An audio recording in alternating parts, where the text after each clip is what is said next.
Isang babae na nasa katandaan na ang nagalok ng pagkain sa 3 batang palaboy na hindi kailanman inakala na ang sandaling iyon ay babago sa lahat pagkalipas ng ilang taon. Dahan-dahang umaangat ang singaw mula sa kaserola, humahalo sa amoy ng malapot na sabaw at bagong lutong tinapay. Payak lamang ang karinderya ni Aling Rosaria Mendez, ngunit malinis ito sa bawat sulok. Isang matandang estrukturang bakal, kupas na tolda, grill na may sipol ng init at mga bote ng sausawan na nakahanay na parang maliliit na gwardya. Ligid siya ng ingay sa lungsod. Busina ng mga sasakyan, mga taong nagmamadaling dumaraan, alingaw-ngaw ng ambulansya sa malayo, at mga usapang hindi nagtutugma ng tingin. May mga kamay na batikan sa trabaho si Aling Rosaria Mendez. May maliliit na peklat mula sa init at mga kukong pagod sa pagod. Inayos niya ang batik-batik niyang apron at inabot ang isang mangkok sa matagal ng parokyano ng kanyang pwesto. Bantayan ka ng langit, Aling Ari, wika ng lalaki habang iniiwan ang bayad. Banayad ang kanyang ngiti, hindi masaya. Yung ngiting agad nawawala dahil tila ayaw ng buhay magbigay ng ginhawa. Sana'y makaraos ka, hiho, sagot niya. Pagkaalis nito, sinilip ni Aling Rosaria Mendez ang laman ng kanyang maliit na lalagyan ng pera. Kaunti lang ang laman. Laging kaunti pero tila mas mabigat ang araw na ito. Bumaba ang kita dahil sa mga road repair na nagpalipat ng mga dumadaan at isang sosyal na food truck na nakaparada 2 kanto ang layo. May mamahaling putahe at makukulay na patalastas. Gayunpaman nagpatuloy si Aling Rosaria Mendez dahil ang pagpupursige lang ang alam niya. Bandang 6:00, nagsimulang dumilim at humaba ang mga anino sa ilalim ng tolda. Sa mismong sandaling iyon, napansin niya sila. 3 paslit, di tulad ng ibang bata, hindi sila takbuhan o maingay. Magkayakap sila na tila masyado ng malaki ang mundo para harapin ng mag-isa. Magkakahawig ang kanilang mga mukha. Mga matang sing-itim ng gabi, matitikas na pisngi, magugulong buhok na parang uling. Parang 3 maruruming salamin na nagre-reflect sa isa't isa. Maluwag at punit-punit ang kanilang mga damit. Tila ilang sukat ang laki. Wasak na rin ang mga sapatos, halos hindi na makilala. Walang bitbit na bag, walang kasama. Tanging gutom ang laman ng tiyan. Tinitigan sila ni Aling Rosaria Mendez, hindi nagpapakita ng anumang matinding reaksyon. Walang kamay na lumapat sa dibdib, walang eksena. Pinagmasdan lang niya sila gaya ng pagtingin sa isang bagay na masakit. Dahil totoo ito, nanatiling nakatayo ang mga bata, mga 2 metro ang layo, tila takot lumapit, bahagyang lumapit ang gitna sa kanila at mahina ang boses na nagsalita. Pasensya na po, mayroon po ba kayong natirang pagkain na pwede niyong ibigay? Napatigil si Aling Rosaria Mendez habang hawak ang sandok, hindi kumikilos. Narinig na niya ang mga salitang iyon noon mula sa iba't ibang bata sa iba't ibang panahon, pero may kakaiba sa 3 ito. Wala sa tono nila ang galit o sisi. Nagtanong siya kung may kamag-anak bang nag-aalaga sa kanila. Nagkatinginan ng 3 na parang tinamaan sila. Wala po, sagot ng batang nasa gitna, bahagyang nanginginig ang tinig. Wala pong nag-aalaga. Lunok si Aling Rosaria Mendez at tumalikod patungong kaserola.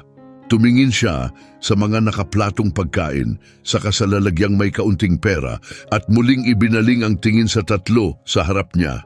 Yumuko ang batang nasa kanan, pinigil naman ng nasa kaliwa ang pag-iyak, mahigpit ang pagkakapisil ng labi. Huminga ng malalim si Aling Rosaria Mendez at nagpasya. Walang tapang sa ginawa niya, tila natural lang. Halika rito, aniya, sabay kumpas. Lumapit kayo, hindi ko kayo sasaktan. Maingat na lumapit ang 3, waring iniisip kung ito ba'y isang bitag. Inisahan sila ni Aling Rosaria Mendez ng tig-iisang hindi kalakihang bahagi mula sa natira. Hindi man dami ng pangmatanda, pero mainit At sa gutom, ang init ay nagsisilbing aliw. Umupo ang tatlo sa magkakadikit na plastik na silya. Noong unay sabik nilang nilantakan ng pagkain, halos desperado, pero unti-unti bumagal ang pagnguya na parang sa kapalang naniniwala ang katawan nilang may pagkain ngang dumarating.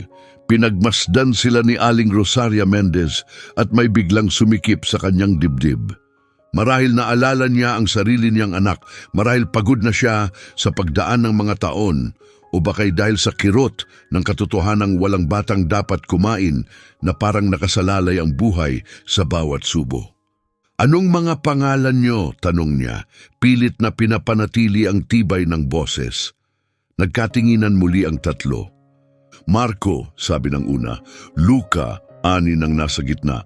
Alessandro, dagdag ng huli. Tumango si Aling Rosaria Mendez, itinanim sa kanyang alaala ang mga pangalang iyon na parang kayamanang ayaw niyang pakawalan. Saan kayo natutulog sa gabi? Tanong niya. Sabay-sabay nilang ibinaba ang ulo. Kung saan may pwesto, bulong ni Luca. Hinigpitan ni Aling Rosaria Mendez ang hawak sa sandok.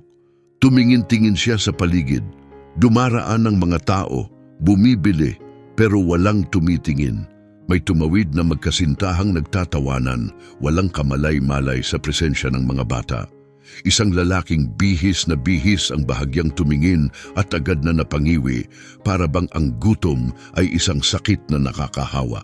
Sandaling sumiklab ang galit kay Aling Rosaria Mendez, ngunit narinig niya ang isang tinig mula sa likuran, malamig gaya ng bato.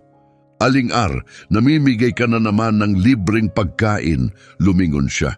Isang kapitbahay ang nakatayo roon, yaong tipo na akala mo siya ang may-ari ng buong kalsada. Si Ginoong Franco Gutierrez na laging nagyayabang na may koneksyon daw sa mga opisyalis sa lungsod.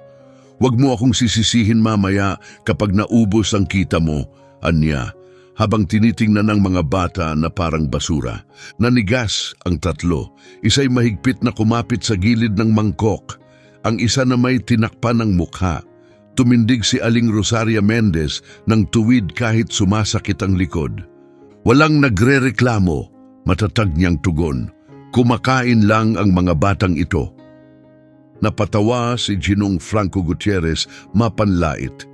Magiging tambayan yang pwesto mo ng kung sino-sino, bulong niya. Pag dumating ang mga taga-inspeksyon, tapos ka na. Wala na.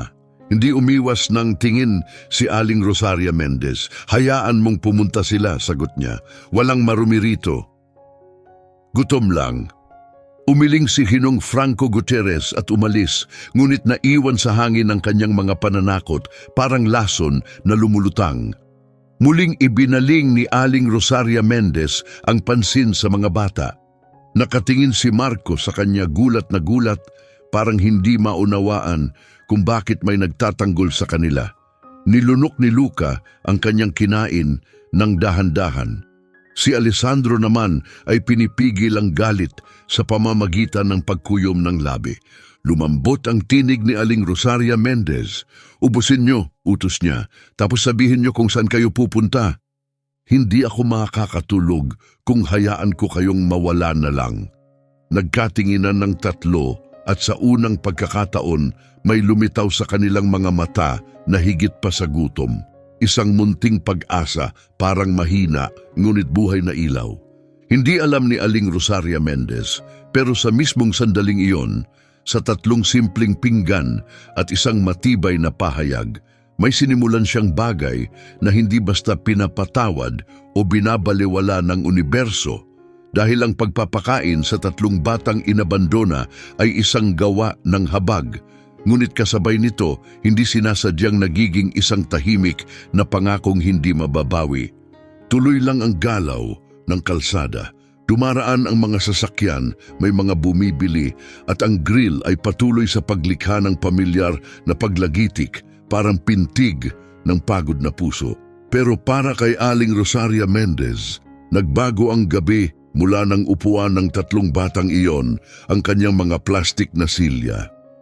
Sinadyang dahan-dahan kumain sina Marco, Luca at Alessandro, para bang gusto nilang patagalin ang init ng pagkain sa katawan hanggat maaari. Wala ni isa sa kanila ang humiling ng dagdag, hindi dahil hindi nais, kundi dahil sa labis na pag-aalangang humingi pa. Kumuha si Aling Rosaria Mendez ng napkin at iniabot sa batang nasa gitna. Punasan mo yung bibig mo, hiho. Aniya, walang halong kaartehan gaya ng isang tunay na lola. Tumango si Luca na nakayuko. Salamat po, mahinang sabi niya. Maingat na inipon ni Aling Rosaria Mendez ang mga pinagkainan at sa kanyang pagtitig sa maliliit na kamay ng mga bata, nakita niya ang bakas ng pakikibaka, kalyo, naputol na kuko at bahagyang pamamaga mula sa ginaw ng lansangan. O siya, aniya habang isinasalansan sa tray ang mga plato. Saan naman kayo nagpupunta kapag dumidilim na? Nagkatinginan ang tatlo, waring nagkakaintindihan kahit walang salita. Sa ilalim po ng tulay, sagot ni Marco, halos hindi marinig. Nanikip ang lalamunan ni Aling Rosaria Mendez. Kilala niya ang lugar na yon. Madilim, may kartong latag, laging basa. May mga puwang sa lungsod na tila nilimot na kung saan ang mga tao'y parang naglalaho na lang. Bakit hindi sa shelter? Tanong niya. Tumigas ang mukha ni Alessandro, halatang may pagtutol. Pinaghihiwa-hiwalay nila kami, diretsyong sagot niya. Sabi nila, yun daw ang patakaran. Napakunot ang noo ni Aling Rosaria Mendez, pero tumatanggi kayo. Umiling si Luca, may lungkot sa kanyang paninindigan. Pag pinaghiwalay kami, baka hindi na kami magkita ulit, paliwanag niya. Malalim ang lunok. Mas masakit yung ganap na pagkaiisa. Sandaling natahimik si Aling Rosaria Mendez. Tiningnan niya ang kaserola, ang kalsada, ang lalagyang may kaunting barya at nakaramdam ng tahimik na galit sa mga patakarang nililikha sa mga opisina. Pero sa mga bata, ipinapataw ang bigat. Sige, tugon niya, naiintindihan ko. Hindi ko rin kayo ipaghiwalay. Sabay-sabay tumingala ang tatlo, parang may bubong na biglang umilalim sa kanila. Lalo pang binaba ni Aling Rosaria Mendez ang boses. Pero bago kayo umalis, gusto kong malaman ang totoo, dagdag niya. Sino ang nag-iwan sa inyo ng ganito? May kamag-anak pa ba kayo kahit saan? Itaas balikat si Marco, walang kasiguraduhan. Iniling ni Alessandro ang mukha palayo. Saglit naghintay si Luca bago sumagot. Malabo na ang alaala, mahina niyang pag-amin. May sasakyan noong gabi, pagkatapos wala na, walang natira. Nakaramdam ng ginaw si Aling Rosaria Mendez na tila gumapang sa kanyang likod. Hindi iyon buong kwento, isa lang itong piraso ng basag na larawan. At ang mga nawawalang bahagi ay madalas may taglay na masakit na katotohanan. Hindi tama ang mangulit pa. Parang kalupitan ang hukayin ang kanilang sugat. Gayunpaman, nagpasiya siyang ituloy. Ngayong araw ay may naibigay siyang pagkain at bukas maaari silang bumalik basta't may isang kasunduan. Nanigas agad ang tatlo, wari inaasahan na may kapalit. Anong kasunduan? Tanong ni Alessandro. Tiningnan sila ni Aling Rosaria Mendez ng seryoso. Huwag kayong kukuha ng hindi sa inyo, sabi niya. Hindi dahil sa matinding pangangailangan o dahil sa sama ng loob. Ang pagtanggap ng kabutihan ko ay respeto sa akin at sa inyo rin. Agad na tumango si Marco, mabilis ang galaw. Hindi po kami nagnanakaw, paniniguro niya. Kumunot naman ang mukha ni Alessandro. Lagi kaming pinararatangan kahit hindi naman totoo. Pabulong niyang sambit, may pait sa boses. Nauunawaan niyon ni Aling Rosaria Mendez sa lansangan, batay sa itsura at pananamit ang hatol ng tao. Hindi ganon dito, tugon niya. Katotohanan lang ang pinaiiral sa lugar na to. Sandaling natahimik ang mga bata hanggang sa kumilos si Luca para bumaba sa upuan. May bumungad mula sa ilalim ng kanyang kwelyo. Isang manipis na kadena, balot ng alikabok at may maliit na palawit. Isang iglap lang itong nakita ni Aling Rosaria Mendez pero agad niyang nakilala. Simple ang disenyo pero kapansin-pansin ang hugis. Tatlong maliliit na bilog na magkadugtong, maaring simbolo ng pagkakabuklod ng pamilya o tila mga bituing magkakadikit. Nanigas si Aling Rosaria Mendez. Kilala niya ang palawit na iyon. Hindi niya iyon nakita sa lansangan kundi sa ibang mundo, malayo sa buhay ng mga palaboy. "Sandali," mahinang sabi niya. "Yang kuwintas na yan. Saan mo nakuha?" Agad tinakpan ni Luca ang kanyang dibdib. "Akin ito!" tugon niya, may pag-iingat. Mas mahalaga ang pag-aari kaysa anumang paliwanag. Muling lumunok si Aling Rosaria Mendez. "Bago pa kayo napadpad sa lansangan?" Tumango si Luca tahimik. Lumapit sina Marco at Alessandro, tinitingnan ang palawit na may paggalang. "Meron din kaming pareho," sabi ni Marco, sabay baba ng kwelyo para ipakita ang kanya. Ginaya ito ni Alessandro. Tatlong magkakatulad na palawit ang lumantad sa harap niya. Sandaling tumigil ang tibok ng puso ni Aling Rosaria Mendez. Hindi karaniwang gamit ang mga iyon. Hindi ito paninda sa bangketa. Isang taong may kayamanan ang nagpagawa nito. May pamilya, may kakayahang magpaukit ng tatlong magkakatulad na alahas para sa tatlong magkaparehong bata. Pinagmasdan niya ito ng paulit-ulit habang unti-unting bumalik ang mga lumang alaala, parang mga bisagra ng kahapon na muling umaandar. Isang lumang balita ang sumagi sa kanyang isip. Artikulo sa dyaryo noon, may papel na nakapaskil sa poste malapit sa palengke. Tatlong mukhang magkamukha, isang pamilyang desperado, nakalagay ang mga detalye ng pagkontak, may alok pang gantimpala at sa isang sulok ng papel may simbolong maliit.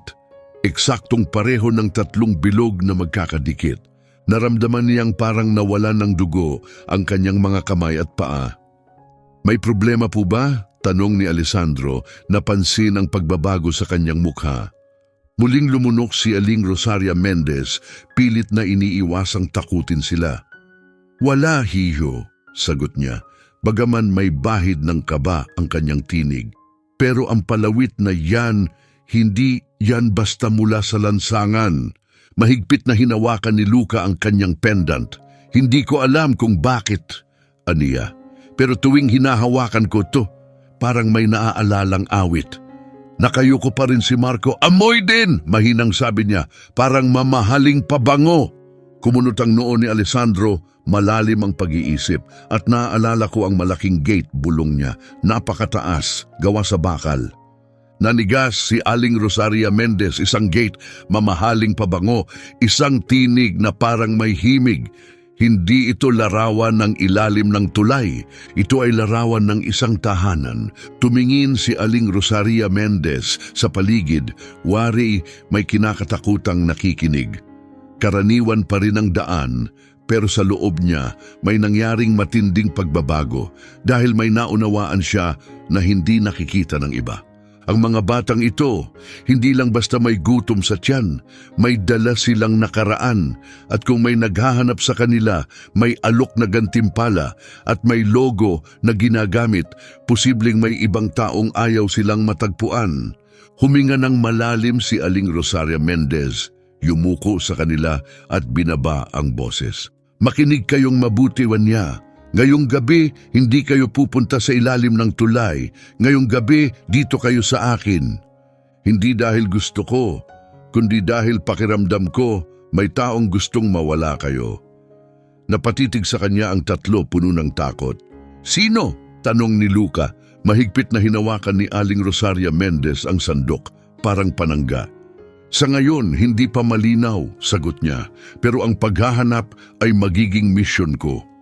At doon mismo, sa payak niyang pwesto, ang banta ay hindi na lamang gutom, kundi isang bagay na mas malaki, parang kadilimang nagmumula sa kahapon. Lalo pang bumaba ang araw at lumamig ang hangin na may dalang amoy ng lungsod. Halo ng usok ng sasakyan, pagkain at ulan sa semento. Nananatili si Aling Rosaria Mendez sa likod ng kanyang pwesto, dahan-dahang hinahalo ang niluluto na waring payapa, ngunit sa loob-loob niya'y nakakuyom ang kaba. Ang 3 kwintas na may magkaugnay na bilog ay pumukaw ng mga alaala na pilit niyang tinatanggihan. Sina Marco, Luca at Alessandro ay nanatiling malapit, hindi tumatawid ng kalsada, na para bang naroon sila sa gilid kung saan hindi pa sila basta pwedeng palayasin. Tahimik lang ang paligid, minamasdan nila ang mga dumaraan ng may pag-iingat, at tuwing may lalapit ng masyado, nagsisiksikan silang tatlo, tila isang katawan lang. Binigyan sila ni Aling Rosaria Mendez ng tubig. Dahan-dahang inumin, bilin niya. Ayoko kayong magkasakit. Maingat na tinanggap ni Luca ang baso. Salamat po, sabi niya. Saktong noon, isang malakas at mapangutyang tawa ang narinig ilang hakbang lang ang layo. Oh, tingnan mo nga naman ito. Biglang lumingon si Aling Rosaria Mendez. Paparating si Ginoong Franco Gutierrez, may 2 lalaking kasunod, yung tipo ng tao na laging may karapatang umastang gusto nila. Ang isa'y may dalang mga papel, ang isa na may sombrero at mumurahing radyo. Ngisi ni Ginoong Franco Gutierrez ay parang taong naniningil ng utang na matagal niyang inasamasam. Aling R, anunsyo niya, napakabait mo naman, nagpapakain ng mga palaboy. Huwag kang magrereklamo mamaya kapag kinumpis ka na ng mga otoridad ang pwesto mo. Nanigas ang 3. Nakayuko si Marco, mahigpit ang pagkakakuyom ng labi ni Alessandro. Sumiksik si Luca sa gilid ng pwesto, nagtago, tumindig ng tuwid si Aling Rosaria Mendez. Hindi sila palaboy, marinyang sabi. Mga bata sila. Tinaas ni Ginoong Franco Gutierrez ang kilay. Ang mga batang umaasa sa limos ngayon, magnanakaw na bukas, mabilis niyang tugon. Laging ganon ang simula. Binuklat ng isang kasama niya ang dalang papel at kunwaring nagbasa. May reklamo raw, anya, na hindi malinis ang pwesto at nakaharang sa daan. Parang tinamaan sa sikmura si Aling Rosaria Mendez. Alam niya ang mga salitang iyon, hindi malinis. Ang paborito nilang dahilan kapag gusto nilang kumpiskahin ang isang bagay nang hindi inaamin na sila'y naabala lang. Malinis ang pwesto ko, mariin niyang sagot. Laging malinis dito. Umiling ang lalaki, kami ang magpapasya niyan. Tiningnan ni Aling Rosaria Mendez ang grill, ang mga lalagyan, ang mga sausawan. Maayos ang lahat. Sigurado siya. Pero alam din niyang kapag ang mga taga-inspeksyon ay dumating na may pasya, tiyak silang may makikitang mali. Ngumiti si Ginoong Franco Gutierrez. Sinabihan na kita, Aling R. Mahina niyang sabi, kung ayaw mong magkaroon ng problema, sana'y nakinig ka sa akin. Tinitigan siya ni Aling Rosaria Mendez, may kinikimkim na galit. Sabihin mo na ang gusto mo. Binaba niya ang boses pero sapat pa ring marinig ng mga bata. Tigilan mo na to, utos niya. Palayasin mo na yang mga bata ngayon din. Napatitig si Luca sa kanya, takot ang mga mata. Kumapit si Marco sa gilid ng bangkong inuupuan. Si Alessandro na may isang hakbang ang lumapit, parang handang ipagtanggol ang dalawa. Inabot ni Aling Rosaria Mendez ang kamay niya paabante, pero hindi niya hinawakan si Alessandro. Wag, mahinang sabi niya, wag kang makialam. Nakita ni Ginoong Franco Gutierrez ang kilos na yon at napangisi. Ay, ang cute naman, sabi niya. May mga tagapagtanggol pa. Anong kapalit? Isang mangkok ng sabaw? May mga nagsimulang lumingon. May mga nakikiramay na usisero ang lumapit, gaya ng inaasahan. Ang kahihiyan sa publiko ay epektibong sandata. May babae sa tindahan katabi ang napabulong. Tinutukoy ang mga pasaway sa lugar. May biker na sumigaw, tawagin na ang DSWD. Narinig ng mga bata ang lahat ng iyon, lalo silang nagsiksikan. Ramdam ni Aling Rosaria Mendez ang galit na kumukulo pero pinilit niyang maging mahinahon. Wala silang ginagawang masama, aniya. Kumakain lang sila. Yun lang. Lumapit ang lalaking may dalang dokumento at inamoy ang paligid ng pwesto. Umungol siya na parang may naamoy. May kakaibang amoy rito, aniya. Hinigpitan ni Aling Rosaria Mendez ang hawak sa sandok. Amoy pagkain, sagot niya, gaya ng nararapat. Lumapit si Ginoong Franco Gutierrez at itinuro ang tatlo. Tingnan niyo, sigaw niya sa mga tao. Itong babae, pinapalaki ang mga batang palaboy. At pagkatapos, sila ang nagnanakaw sa mga tindahan. Saka pa lang tayo magrereklamo, pero wala nang makialam. Kumuyom ang mga kamao ni Alessandro, nagliliyab ang kanyang mga mata. Hindi po kami magnanakaw, sigaw niya tuluyang nawala ng pagpipigil. Sandaling namayani ang katahimikan at sa pagitan ng mga sandaling iyon, ngumiti si Ginoong Franco Gutierrez. Syempre hindi, tugon niya. Kung gayon, patunayan niyo. Ipakita niyo ang laman ng bulsa niyo. Nanlumo si Alessandro. Tumingin si Marco kay Luca puno ng takot. Automatikong tinakpan ni Luca ang kanyang pendant. Lumapit si Aling Rosaria Mendez at tumayo sa harap nila, matatag. Wala kang karapatang gawin yan, malakas niyang sabi. Mga bata sila. Lumapit ang lalaking may radyo. May karapatan kapag may hinala, anunsyo niya. Nag-ingay ang mga tao sa paligid. Ang salitang hinala ay parang apoy na lalong nagpapalala sa sitwasyon.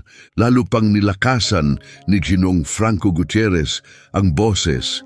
Parang gumaganap ng tungkuling si Biko. Aling-ar, mas makabubuti kung makikipagtulungan ka. Palayasin mo na sila o ang mga kinauukulan ang gagawa niyan. Pakiramdam ni Aling Rosaria Mendez ay gumuho ang lahat, pero sa mismong sandaling iyon may napansin siya. Ang punit sa pantalon ni Marco, ang panginginig sa ilalim ng baba ni Luca at ang desperadong galit sa mga mata ni Alessandro. Mga bata silang gutom at ngayon pinapahiya. Huminga ng malalim si Aling Rosaria Mendez, tinipon ang lakas ng loob at nagsalita ng malinaw para marinig ng lahat. Kung ang dahilan ng pagpunta niyo ay para kumpiskahin ang pwesto ko, sige, gawin niyo. Pero ang palayasin ng tatlong batang ito na parang hayop, hindi ko magagawa. Kung nasusuklam kayo sa gutom, ibig sabihin hindi niyo pa naranasan ang magutom. Tahimik ang buong kalsada, may mga yumuko, may mga hindi mapakali, pero si Ginoong Franco Gutierrez ay wala ng hiya sa katawan. Yan na pala ang paninindigan mo, wika niya, nakangiti. Sige, suminyas siya sa lalaking may clipboard. Isulat mo yan, utos niya. Pagtanggi sa pakikipagtulungan, mga menor de edad sa alanganing kalagayan, panganib sa kalinisan. Nangihina na ang tuhod ni Aling Rosaria Mendez, pero hindi siya umatras. Lumapit ang lalaking may radyo sa pwesto, tila susubukang patayin ang gasul o itumba ang gamit. Pero sa kanyang paggalaw, napatitig siya sa dibdib ni Luca, kung saan lumantad ang pendant na may tatlong magkakaugnay na bilog. Napatigil ang lalaki at nagbago ang anyo ng kanyang mukha. Sandali, mahina niyang sabi, yung palawit na yan. Agad tinakpan ni Luca ang dibdib niya. Napansin niyon ni Aling Rosaria Mendez at ganun din si Ginoong Franco Gutierrez. Ano yung meron dyan? Mabilis niyang tanong, lumalapit. Nag-alinlangan ng lalaking may radyo. Wala, sagot niya, pero huli na. Pinagmasdan ni Ginoong Franco Gutierrez si Luca, hindi na bilang maruming bata, kundi parang may nakita siyang bagay na maaaring pagkakitaan. At naramdaman ni Aling Rosaria Mendez ang kilabot dahil doon niya naunawaan ang tunay na panganib. Mas mababa ang banta ng paratang na pagiging palaboy kaysa sa banta ng pagkakakilanlan. Isa lang ang salitang sinambit pero napakadelikado. Yung palawit, halos aksidente itong nasabi ng lalaking may radyo, pero sapat na upang magpadala ng ginaw sa likod ni Aling Rosaria Mendez. Agad tinakpan ni Luca ang kanyang dibdib. Umatras ng isang hakbang si Marco. Kumuyom ang kamao ni Alessandro, tila umaasa na ang galit ay magiging panangga. Bahagyang yumuko si Ginoong Franco Gutierrez, parang asong nakabakas ng biktima. Anong meron dyan? Tanong niya kunwaring inosente. Umatras ang lalaking may radyo, may kaba sa kilos. Wala, mahinang sagot niya. Walang kahit ano. Agad kumilos si Aling Rosaria Mendez, tumayo sa harap ng mga bata, pinoprotektahan sila gamit ang kanyang payat na katawan at batik-batik na apron. Maaring kulang bilang depensa pero sapat na upang maging harang. Tama na, matigas niyang pahayag. Kung gawa-gawa lang ang dahilan niyo, humanap kayo ng ibang istorya, walang krimen dito. Tumawa si Hinoong Franco Gutierrez pero hindi na iyon mapanghamak. May halong kalkulasyon. Aling-ar, tumutulong lang naman ako, aniya. Masyado kasing mabait na papasama at walang awa ang lansangan. Tinitigan siya ni Aling Rosaria Mendez na parang isang taong nagkukubli sa anyong kaibigan. Hindi ko kailangan ng tulong mo, sagot niya. Nagkunwaring sumuko si Ginong Franco Gutierrez pero hindi inalis ang tingin kay Luca. Sige, aniya. Basta huwag kang magrereklamo sa susunod, sabihan ka na namin ngayon pa lang. Isinara ng inspektor ang clipboard nang hindi tinapos ang banta. Iwas tumingin sa mga bata ang lalaking may radyo. Umalis silang tatlo pero hindi nagmamadali. Ang kanilang pag-alis ay tila nagsasabing may nakita sila at babalik sila. Nang tuluyan silang mawala sa likod ng kanto, huminga si Aling Rosaria Mendez na parang doon pa lang siya muling huminga mula nang dumating sila.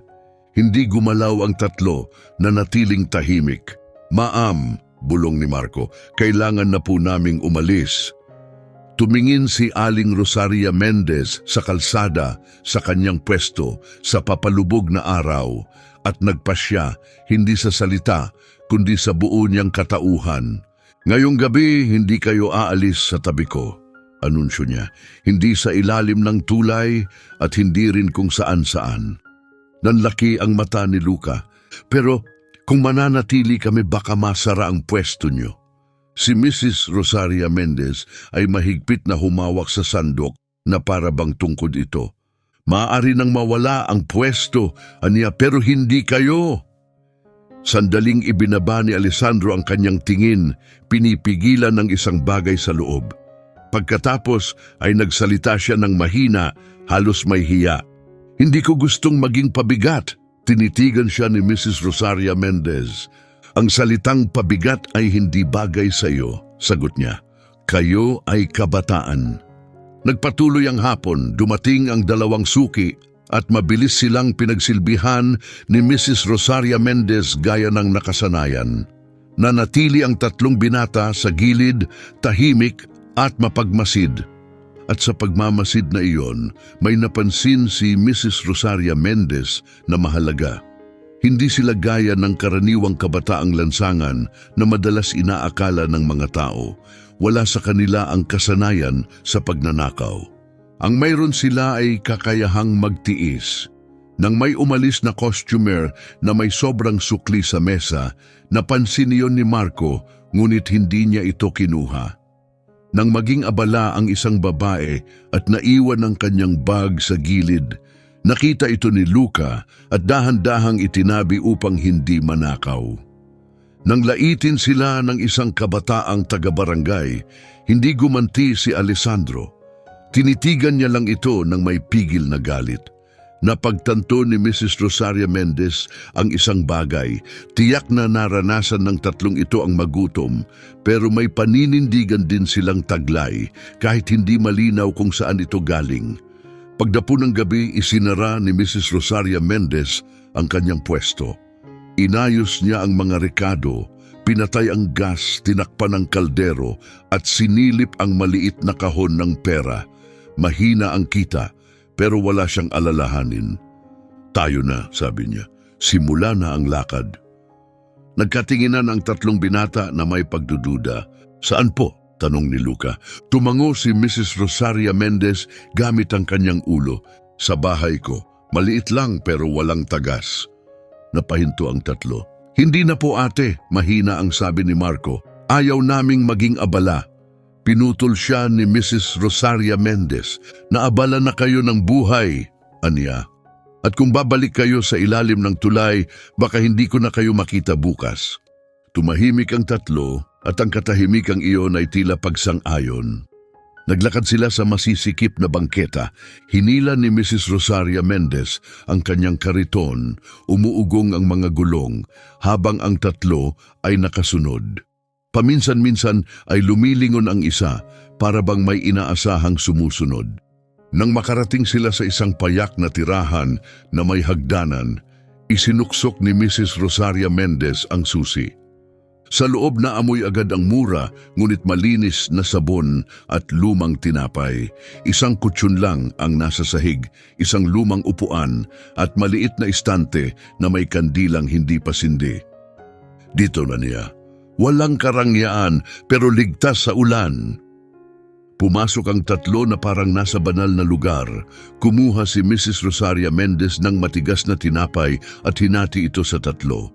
Kumain muna kayo ng kaunti, wika niya. Bukas tayo magdedesisyon. Maingat na tinanggap ito ni Marco. Bakit mo po kami tinutulungan? Tanong niya, naguguluhan. Sandaling nanahimik si Mrs. Rosaria Mendez. Wala siyang magandang paliwanag, kaya tapat ang kanyang tugon. Dahil kung ako ang nasa kalsada, gugustuhin kong may makakita sa pagiging tao ko.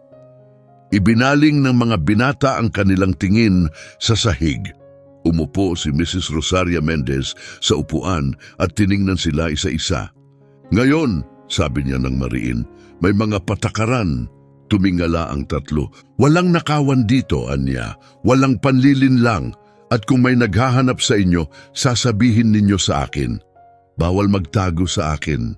Hawak ni Luca ang palawit na nakatago sa kanyang damit. Wala po kaming alam kung may naghahanap sa amin. Tiningnan siya ni Mrs. Rosaria Mendez ng diretsyo. May nakakakilala sa palamuti mong iyan, sabi niya. At madalas ang pagkakakilala ng ganyan ay hindi bunga ng kabutihan. Napasimangot si Alessandro. Ano pong susunod na gagawin natin? Huminga ng malalim si Mrs. Rosaria Mendez. Gagawa tayo ng kasunduan, anya. Isang kasunduang hindi na kailangang sabihin. Matiyagang tiningnan siya ni Marco. Tutulungan ninyo ako sa pwesto, dugtong niya. Maglilinis kayo, aayusin ang mga gamit, magbibitbit, para walang makapagsabing kumakain lang kayo dito. At ako naman, magbibigay ng pagkain at tulugan, habang hindi pa natin nalalaman ang totoo tungkol sa palamuti mong iyan. Nagkatinginan ang tatlo at sa unang pagkakataon may umusbong sa kanilang mukha, isang anyo ng dignidad. Opo, sagot ni Marcos. Opo, sabi ni Luca. Opo, dagdag ni Alessandro, ang pinakamatigas sa kanila, bagamat bahagyang nanginginig ang kanyang tinig. Tumango si Mrs. Rosaria Mendez at ng gabing iyon, habang tulog ang syudad, nabuo ang isang kasunduan sa isang payak na tahanan. Walang papel pero may mas matibay, katapatan. Ngunit sa isang kanto, si Ginoong Franco Gutierrez ay bumuo rin ng sariling kasunduan kasama ang kasakiman. At naramdaman ito ni Mrs. Rosaria Mendez sa kanyang kutob. Kinabukasan, bumungad ang mga karaniwang amoy mula sa pwesto, sabaw, tinapay at bagong hiwang sibuyas. Pero may kakaiba. Isang pakiramdam ng paniniktik na hindi niya mabaliwala. Maagang dumating sina Marco, Luca at Alessandro. Bago pa man uminit ang semento sa ilalim ng araw, basa pa ang kanilang buhok na parabang naglinis sila ng sarili ng may taimtim na hangaring maging kagalang-galang. Walang maraming usapan, nagsimula silang tumulong. Isa ang nag-ayos ng mga bangkito, isa ang nagkuskus ng grill, at ang isa na may nagbuhat ng isang lalagyan ng tubig na halatang masyadong mabigat para sa kanya. Tahimik silang pinagmamasdan ni Mrs. Rosaria Mendez, may halong pagmamataas at pag-aalala. Dahan-dahan lang, hiho, babala niya kay Alessandro nang makita niyang napapangiwi ito. Hindi ko gustong masaktan ka. Tumango si Alessandro, may katigasan, parang hindi sanay na may nag-aalala sa kanya. Sa buong umaga, iba ang tingin ng mga tao sa kanila. May ilan na tila naiilang, may ilan na naawa, May ilang bumili lang para lang makapanood na para bang palabas ang pwesto at sa gitna ng lahat ng ito, biglang lumitaw si Ginoong Franco Gutierrez sa kabila ng kalsada. Hindi siya lumapit, nakasandal lang sa pader, nanonood at ngumiti gamit lang ang kanyang bibig. Naramdaman ni Mrs. Rosaria Mendez na tila tumigil ang kanyang daloy ng dugo. "Huwag ninyong tingnan," mahina niyang bulong sa mga bata. "Magtrabaho lang kayo." Ngunit si Luca sa gilid ng kanyang paningin ay napansin ito. Hinawakan niya agad ang palamuti na may 3 magkakaugnay na bilog sa ilalim ng kanyang damit na para bang nauna pang nagbabala ang kanyang katawan bago ang kanyang isip. Lumipas ang araw. Pagsapit ng tanghali, halos makaramdam na ng ginhawa si Mrs. Rosaria Mendez. Halos. At noon sa isang sandaling huminto ang lahat, lumapit si Marco sa kanya at bumulong. "Ma'am, nanaginip po ako kagabi," aniya. Tiningnan siya ni Mrs. Rosaria Mendez. "Anong panaginip, Hijo?" Lunok ni Marco mabigat. "Tinutukoy nila kami sa ibang pangalan," bulong niya. Parang may mararangyang apelyido kami. Naramdaman ni Mrs. Rosaria Mendez ang sakit sa dibdib. "Naalala mo ba ang pangalan?" Umiling si Marco na may inis. "Hindi ko po maalala pero may tugtog at amoy ng mamahaling sabon sa hangin gaya ng kwento ni Luca." Nanatiling tahimik si Mrs. Rosaria Mendez. Pagkatapos ay hinaplos niya ang buhok ni Marco, alanganin na para bang hindi sanay sa lambing. "Manatili kang kalmado," sabi niya. "Ang mahalaga, nandito ka sa tabi ko." Tumingin sa sahig si Marco at tumango pero hindi nagtagal ang katahimikan dahil pagsapit ng 1:30 habang tirik ang araw at tila inaantok ang kalye, isang puting sasakyan ang biglang huminto sa kalayuan. Isa pa. At isang patrol car na dahan-dahang lumapit, walang sirena, na para bang nais nitong magmukhang karaniwan lang ang lahat. Parang tumalo ng puso ni Mrs. Rosaria Mendez sa kanyang lalamunan. Manatiling kalmado, mabilis niyang bilin sa mga bata. "Dikit kayo sa akin." Agad na lumapit ang 3 na para bang sanay na sa ganitong panganib. 2 taong may suot na vest at may dalang folder ang bumaba mula sa mga sasakyan. Ang isa ay may ID sa leeg. Huminto malapit ang patrol car. Tumingin-tingin ang pulis ng hindi nagmamadali at parang kinumpirma ng universo ang pinakamasamang hinala. Nakita ni Mrs. Rosaria Mendez si Ginoong Franco Gutierrez na sumusunod sa kanila. Dala ang ekspresyong nagsasabing, "Ako ang tumawag sa kanila." Ang babaeng naka-vest ang unang nagsalita. "Magandang hapon. Tumugon kami sa ulat ukol sa mga menor de edad sa kalye na posibleng may panganib sa kalusugan at may maaaring pang-aabuso." Uminit ang mukha ni Mrs. Rosaria Mendez. "Pang-aabuso," ulit niya. "Pinakain ko sila." Itinaas ng lalaking naka-vest ang hawak niyang folder. "Ma'am, wala pang akusasyon," aniya. Parang binabasa lang. "Kailangan lang ng verifikasyon. Nakatira ba sa inyo ang mga batang ito?" Hinawakan ni Mrs. Rosaria Mendez ang kanyang apron. "Nakapagpalipas sila ng gabi," sagot niya, "dahil kalye ang tahanan nila." Tiningnan ng babae ang 3 bata at bahagyang lumambot ang tono niya. "Mga bata, ano ang inyong mga pangalan?" Ibinuka ni Marco ang kanyang bibig pero agad na lumapit si Alessandro. May pagdududa. "Marco, Luca at Alessandro." Tumango ang babae at nagsulat. "May pamilya ba kayo? May naghahanap ba sa inyo?" Naramdaman ni Mrs. Rosaria Mendez ang hilo. Kapag sumagot sila ng oo, baka kunin sila. Kapag hindi, baka kunin pa rin. "May hindi kami tiyak," tapat niyang sagot. "Ang alam ko lang, may nakapansin sa palamuti nila." Kumunot ang noo ng lalaking naka-vest. "Totoo ba yan?" Agad na tinakpan ni Luca ang kanyang dibdib. Yumuko ng bahagya ang babae. "Huwag kayong mag-alala," aniya. "Wala kaming layuning manakit. Narito kami para tumulong." Narinig ni Mrs. Rosaria Mendez ang mga salitang iyon, pero nanatili ang takot. Hindi dahil sa inaasahang kapahamakan, kundi dahil alam na niya ang katotohanan. Huwag ninyo silang paghiwa-hiwalayin, halos pasigaw niyang pakiusap. Isinusuma mo ko, kapag pinaghiwalay sila, naglalaho sila. Tiningnan siya ng babaeng naka-vest na may halong pagod at awa.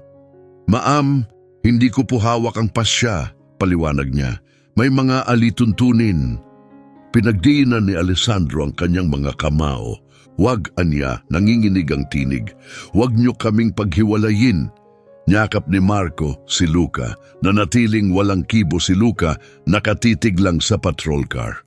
Pakiramdam ni Mrs. Rosaria Mendez ay parang puputok ang kanyang dibdib. Tingnan ninyo ang pwesto, desperado niyang pakiusap sabay turo. Malinis ito. Tumutulong sila, hindi ko sila inaabuso, hindi ko lang kayang talikuran sila at ang pulis walang emosyon ay nagsabing, "Ali, huwag kang gumawa ng gulo." At ang malamig niyang tugon ay tila isang sampal. Pagkatapos binuksan ng lalaking naka-vest ang kanyang folder at may ipinakita, isang nakaprint na dokumento na may logo sa sulok. Nanigas si Mrs. Rosaria Mendez. 3 magkakaugnay na bilog, ang parehong palamuti. Tiningnan siya ng babaeng naka-vest, ngayon ay may bigat sa pananalita. "Ma'am, posibleng matagal nang nawawala ang mga batang ito." Nag-atubili siya, kailangan po silang ilagay sa protective custody upang matukoy ang kanilang pagkakakilanlan. Nanghina ang tuhod ni Mrs. Rosaria Mendez. Nawawala. Bulong ni Ginong Franco Gutierrez mula sa likod, nakangiti na parang nanalo sa loto. "Tingnan mo nga, Mrs. R," sabi niya, "sinasaw-saw mo na naman ang sarili mo kung saan hindi ka naman kailangan." Tiningnan siya ni Mrs. Rosaria Mendez nang may tahimik na galit. "Ikaw ang may gawa nito," mahina niyang bulong. Nagkibit balikat si Ginoong Franco Gutierrez. "Nagulat lang naman ako," anya, "para sa kapakanan ng mga bata." Isang kasinungalingang nakabalot sa pagpapakabuti. Lumapit ang mga naka-vest sa 3. Kalma, walang galit, pero may paninindigan. Umatras ang mga bata, kumapit kay Mrs. Rosaria Mendez. "Ma'am," bulong ni Marco, nanginginig ang tinig, "inilalaglag niyo na kami." Parang may nabasag sa loob ni Mrs. Rosaria Mendez. "Hindi," sagot niya na palunok, "hindi ko kayo iniiwan." Tiningnan siya ng babaeng naka-vest. "Maaari po kayong sumama sa opisina," alok niya, "pero tuloy ang utos para sa kustudiya." Mabilis na tumango si Mrs. Rosaria Mendez. "Sasama ako," anya, "sasama ako sa kanila." Sa sandaling iyon, lumingon si Alessandro sa pwesto na parang binabakas sa isip. Hinawakan ni Luca ang kanyang palawit. Tinitigan ni Marco si Mrs. Rosaria Mendez na parang siya na lang ang natitirang mahalaga sa kanya. Ipinapasok sila sa isang van, sama-sama, pansamantala. Pumasok rin si Mrs. Rosaria Mendez, nanginginig, suot pa rin ang kanyang apron. Isinara ang pinto at nang umandar ang sasakyan, nakita ni Mrs. Rosaria Mendez sa bintana si Ginong Franco Gutierrez na nanatili sa kanto. Pinanonood silang umalis na may ngiting tagumpay. Pinagdikit ni Mrs. Rosaria Mendez ang kanyang mga labi dahil dumating na ang pagkaunawa. Hindi ito tulong. Ito ay isang estratehiya. May gumalaw ng isang bagay na mas malaki at ngayon wala na ang mga bata sa ilalim ng kanyang proteksyon. At sa araw na iyon, sa loob lamang ng ilang minuto, nawala kay Mrs. Rosaria Mendez ang bagay na nagsisimula pa lang niyang pahalagahan. Nagpatuloy ang ingay ng lansangan na parang walang nangyari. At iyon ang pinakamasakit, parehong sirena sa dikalayuan, parehong mga sigaw sa palengke, parehong sikat ng araw na tumatama sa semento. At ang pwesto ni Mrs. Rosaria Mendez nakatayo pa rin pero tila walang laman. Patay ang apoy sa kaldero, nakaayos ang mga bangkito pero walang nakaupo, malamig ang grill. Umalis ang mga bata sakay ng puting van, bit-bit ang terminong protective custody na parang malinis at legal, pero ramdam niya ay parang ninakaw sila. Sinubukan ni Mrs. Rosaria Mendez na sundan sila sa mismong araw na iyon. Pumunta siya sa mga opisina, nagtanong, nakiusap, ibinigay ang kanyang pangalan, ang kanyang tirahan, ang kanyang kwento. Sinabihan siya, bumalik ka bukas. Sinabi sa kanya, sira ang sistema. Sabi nila, sinusuri pa. Binanggit nila ang mga alituntunin at isang araw hindi sinasadya, narinig niya ang mga salitang matagal na niyang nararamdaman. Ma'am, kung wala pong koneksyon sa pamilya, hindi kami makapagbibigay ng impormasyon. Umalis si Mrs. Rosaria Mendez na parang may naputol sa kanya. Nakakalakad pa rin pero hindi nabuo. Nanatili ang pwesto ng pagkain dahil hindi pinapayagan ng pangangailangan ang matagal na pagdadalamhati. Kinabukasan, muling sinindihan ng grill, inihanda ang mga tinapay. Pinainit ang kaldero, pero sa tuwing may maririnig siyang maliliit na yabag, kumakabog ang kanyang puso at muling pinapatay. Dahil hindi sila iyon, hindi sina Marco, hindi si Luca, hindi si Alessandro. Nanatili ang kanilang mga pangalan, nakabaon parang 3 maliliit na tinik. Lumipas ang mga linggo, pagkatapos ay buwan, gumawa ng mga gawain si Mrs. Rosaria Mendez para lang hindi mabaliw. Winalisan ang parehong bahagi ng kalsada, nilinis ang parehong sulok ng kariton, nagtabi ng 3 dagdag na napkin, baka sakaling bumalik sila. Minsan hindi niya namamalayan, iniaayos niyang magkasama ang 3 bangkito. Pagkatapos, pag napansin, mabilis niya iyong hinihiwalay, nahihiya sa sarili niyang pag-asa. Sa barangay, pinag-usapan ito ng 2 araw. Pagkatapos ay nakalimutan. Buti na lang kinuha sila, sabi ng ilan. Nabawasan ng abala, may ilan namang bulungan. Sobrang napalapit si Mrs. Mendez, sabi nila. At iyon ang pinakamasakit ang tawagin itong pagkakapit, gayong ang ginawa niya ay pagprotekta. Isang hapon, dumaan si Ginoong Franco Gutierrez sa tapat ng pwesto at nagbitaw ng salita na parang naghulog ng bato. O kita mo, sa huli ayos din lahat kapag tama ang hakbang. Ngumiti siya. Tinitigan siya ni Mrs. Rosaria Mendez, may tahimik na pagkamuhi na nagliliyab sa kanyang mga mata. Umalis ka rito, sabi ni Ginoong Franco Gutierrez, kaswal na itinaas ang balikat. Ikaw lang ang may gawa ng gulong ito, bulong niya, saka tumalikod at naglakad palayo. Habang lumilipas ang mga taon, mas lalong lumakas ang impluensya ni Ginoong Franco Gutierrez sa paligid. Nagsimula siyang maningil ng proteksyon, nagyayabang na kayang ayusin ang mga problema sa lisensya.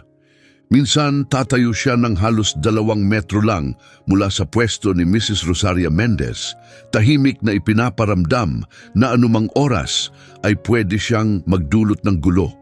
Tiniis yon ni Mrs. Rosaria Mendez, tiniis niya sa loob ng maraming taon. Pumuti ang kanyang buhok, lalo siyang yumuko at tumigas ang kanyang balat. Kasabay niyang tumanda ang kanyang mga tapat na suki. Ilan ay tuluyang nawala. May mga nagsabi, Mrs. R, baka panahon na para magpahinga. Pero tinanggihan ni Mrs. Rosaria Mendez ang pahinga dahil ang katahimikan ay nagdadala ng paninikip. At sa paninikop na yon, lumilitaw ang mga boses ng alaala. Minsan sa panaginip, nakatayo ang mga bata sa labas habang sinisikap niyang buksan ang isang pintuang ayaw bumukas. Minsan, gumagala siya sa madidilim na daanan, pero ang tanging natatagpuan ay ang kanilang mga palamuting may 3 bilog na kakalat sa malamig na semento. May isang maliit na kahon sa kanyang tahanan na naglalaman ng huling bakas nila, isang gusot na napkin na may mansa ng ketchup, isang mumurahing plastik na kutsara na minsang hinawakan ni Luca, at isang guhit na regalo ni Marco, isang madaling araw. Larawan ng isang pwesto ng pagkain na napapalibutan ng 3 batang tau-tauhan. Iningatan niya ang mga yon na parang mamahaling hiyas. Isang hapon, makalipas ang 5 bilang na taon, tinanong siya ng isang tindera ng bulaklak sa tabi. Mrs. Rosaria Mendez, Naiisip mo pa ba ang mga batang iyon? Wala siyang isinagot. Tumingin lang siya sa kalsada dahil ang paligid ay tunay na nagbago araw-araw. Dumami ang nagtitinda, lumawak ang palengke, lumabas ang mga makabagong cellphone. Naglipa na ang bagong sasakyan. Lahat ay bumilis. Pero nanatiling pareho ang pwesto ni Mrs. Rosaria Mendez. Luma, simple, malinis, isang angkla sa mundong palaging kumikilos. At siya ay naging bahagi na lang ng tanawin. Isang matandang babae karaniwan. Hanggang dumating ang isang walang katangi-tanging Biyernes, tirik ang araw, amoy ng mantika at tinapay sa hangin, at may kakaibang tunog na sumira sa kanyang kapaligiran. Isang malalim na ungol, hindi galing sa motorsiklo, hindi rin mula sa truck, isang makinis, marangyang ugong. Lumingon agad ang mga tao, siya lang ang hindi. Patuloy siyang nagsilbi, mekanikal, hanggang sa maramdaman niyang umuuga na ang semento sa ilalim ng kanyang paa. Itinaas ni Mrs. Rosaria Mendez ang kanyang tingin at nakita niya ang tatlong makinang nasasakyan. Makikinis, mababangis, parang mga hayop mula sa ibang mundo. Tatlong Ferrari ang huminto mismo sa harap ng kanyang pwesto. Tumahimik ang buong kalsada. Napansin ni Mrs. Rosaria Mendez na dumudulas na ang sandok sa kanyang kamay. Dahil sa sandaling iyon, kahit hindi pa niya alam kung bakit, naramdaman niyang may dumarating, isang kapalarang matagal nang may utang sa kanya. Tumigil ang tatlong Ferrari sa harap ng pwesto na parang pati ang oras ay huminto. Napuno ang lansangan ng mga matang nakatingin. Ang mga taong dati walang pakialam, ngayon ay nakatigil, naglalabas ng cellphone, pabulong na nag-uusap. May namatay bang importante? Anong negosyo meron dito? Hindi nila kilala si Mrs. R, sigurado. Hawak ni Mrs. Rosaria Mendez ang sandok, nanginginig ang mga daliri. Hindi pa dahil sa tuwa, kundi dahil sa takot, dahil tinuruan siya ng buhay na kapag may bigla ang kagila-gilalas na dumating, madalas ay may kasunod itong kasawian. Isa-isang tumigil ang makina ng mga sasakyan. Ang katahimikan pagkatapos noon ay kakaiba, makapal, parang loob ng simbahan. Nanatiling nakapako si Mrs. Rosaria Mendez sa kinatatayuan. Tinitigan niya ang mga kotse na parang mga ulap ng bagyong dumarating, inaantabayan na ng unang kidlat. At ang kidlat ay hindi tunog, kundi alaala. Dahil sa salamin ng itim na sasakyan, nakita niya ang sarili. Isang payat na kayukong matandang babae na may mantsadong apron, mukha'y pinatigas ng maraming dekada ng sikat ng araw. Isang babaeng nilunok na ang napakaraming salitang kailanmay hindi nabigkas. Bumalik ang kasaysayan, hindi niya ito tinawag. Hindi lang ito tungkol sa mga bata. Kasama rito ang lahat ng pilit niyang ibinaon para lang manatiling humihinga. Minsan, siya ay bata rin. May sarili siyang bahay, may bakurang maliit. Minsan, may asawa siyang amoy lupa at murang sabon. Isang lalaking masipag, may kamay na laging may ginagawa. Ang pangalan niya, Ginoong Antonio Mendez. Hindi sila yumaman, pero isa siya sa mga lalaking laging umuuwi, kahit pagod. Hanggang isang araw, hindi na siya nakauwi. Isang banggaan, na late ang mga rumisponde. Ang ospital ay gumalaw lang ng may bayad. Nakita niyang unti-unting nawala ang kanyang asawa dahil kulang ang pera pang salba. At naiwan siyang mag-isa, pasa ng buong buhay. Pagkatapos, dumating ang anak niyang si Stefano, ang tanging anak. Si Stefano ang kanyang pinakamalaking karangalan at pinakamasidhing pangamba. Lumaki itong pinanunood siyang magbanat ng buto. Nangako siya, balang araw aalisin niya ang kanyang ina sa pagbabanat ng buto sa lansangan. Nag-aral siya, nagtrabaho at kalaunay lumuwas ng syudad para sa mas magandang kinabukasan. Binalot ni Mrs. Rosaria Mendez ng mga napkin ng pagkain tuwing nagpapakita si Stefano. Itinuturing pa rin siyang batang paslit, pero walang awa ang buhay sa syudad para sa mga dumarating ng walang proteksyon o gabay. Tinanggap ni Stefano ang mapanganib na trabaho, sa piling ng mga mapanganib na tao. Panandalian lang mama, paniniguro niya sa telepono. Pang-ipon lang bago bumalik. Hindi maunawaan ni Mrs. Rosaria Mendez ang mundong iyon, pero kilala niya ang tono ng tinig, ang tunog ng isang taong takot, ngunit pilit itong itinatago. Isang araw tumigil ang mga tawag ni Stefano. Hinagilap siya ni Mrs. Rosaria Mendez gamit ang bawat kakayahan, ang kanyang mga paa, ang kanyang tinig, ang kanyang kahandaang magmakaawa. Pumunta siya sa mga himpilan ng pulisya, mga tanggapan ng pamahalaan, mga simbahan. At narinig niya ang parehong tugon na maririnig pa niya makalipas ang ilang taon nang mawala ang tatlo. Kung walang dokumentadong ugnayan ng pamilya, wala kaming maitutulong. Naiwan si Mrs. Rosaria Mendez na may kawalang laman sa kanyang tahanan. At saka dumating ang pinakamasaklap, nagsimulang magbulungan ng mga kapitbahay, ang kalsada, ang buong distrito. Nakatakas ang anak niya. May kasalanan yon. Iniwan siya para sa ibang babae. Hindi kailanman nakuha ni Mrs. Rosaria Mendez ang buong katotohanan. Ang alam lang niya, kapag ang pag-iisa ay naging permanenteng bisita, nagsisimula ng dahan-dahan ang pagkapira-piraso sa loob. Kaya't noong nakita niya sina Marco, Luca at Alessandro noong gabing iyon, gutom na gutom, hindi na lang iyon kagandahang loob. Isa iyong sugat na nakakita ng sugat na katulad niya.